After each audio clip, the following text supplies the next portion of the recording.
عمرو وهبة الشهير بلذيذ، واللي زادت شهرته في آخر سنتين، واللي بينال إعجاب كبير قوي من الجمهور خاصة من الأطفال. عمرو بيقول من بعد مسلسل في بيتنا روبوت والناس في الشارع بتناديني باسم لذيذ. طبعا أنا مش زعلان، بس نفسي قوي الأطفال بالذات يتعاملوا معايا على إني بني آدم مش روبوت. عمرو قال في حواره ببرنامج معكم منى الشاذلي إنه اتولد في فرنسا مش في مصر، وده علشان أبوه كان بيشتغل هناك، لكنه ما كملش شهر واحد بعد ولادته وأبوه قرر إنه يرجع مصر. عمرو بيقول رغم إن والدي كان مرتاح مادياً إلى حد ما، لكني أنا طفولتي كانت كلها شقة وشغل ولف في الشوارع.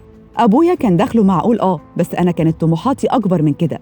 بدأت شغل وأنا في تالتة إعدادي في محل لعب أطفال، وبعد كده اشتغلت في مصنع ووقفت في عصارة قصب، وبعد كده كنت ببيع كروت شحن، وكنت أفضل ألف بالعجلة عشان أبيعها في الشوارع.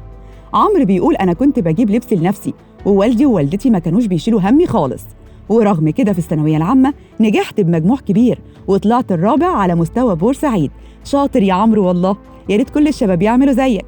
وفي الجامعة بقى الطناش زاد والمذاكرة قلت خالص، وحتى الحضور كنت بحضر قليل جدا، يبقى أكيد اتنشيت عين. وطول فترة الجامعة كنت بشتغل في صيدلية، والصيدلية كانت لذيذة وكل الناس كانوا بيقولوا لي يا دكتور، وده كان عاجبني قوي. عمرو بيكمل كلامه ويقول أنا اتجوزت وما عملتش فرح، اتفقت أنا ومراتي إننا هنسافر بفلوس الفرح ونعيش لنا شهر مستمتعين أفضل من إننا نصرفها في ليلة واحدة. عين العقل والله. وفعلا اتصورنا صورتين وسافرنا على طول. الصورتين بتوع الزواج دول حاططهم تحت الأرض برقم سري، ومفيش حد شافهم ولا حد هيشوفهم خالص، لأن المصور عمل فيهم حاجات آخر تهزيء وآخر مسخرة.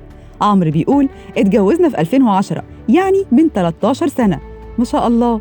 الناس كانت مفكرة إن إحنا إخوات مش متجوزين علشان كان شكلنا صغير جدا، لدرجة إن البواب كان بيقول لي أختك طلعت من شوية. ربنا يهنيك ويسعدك يا لذيذ.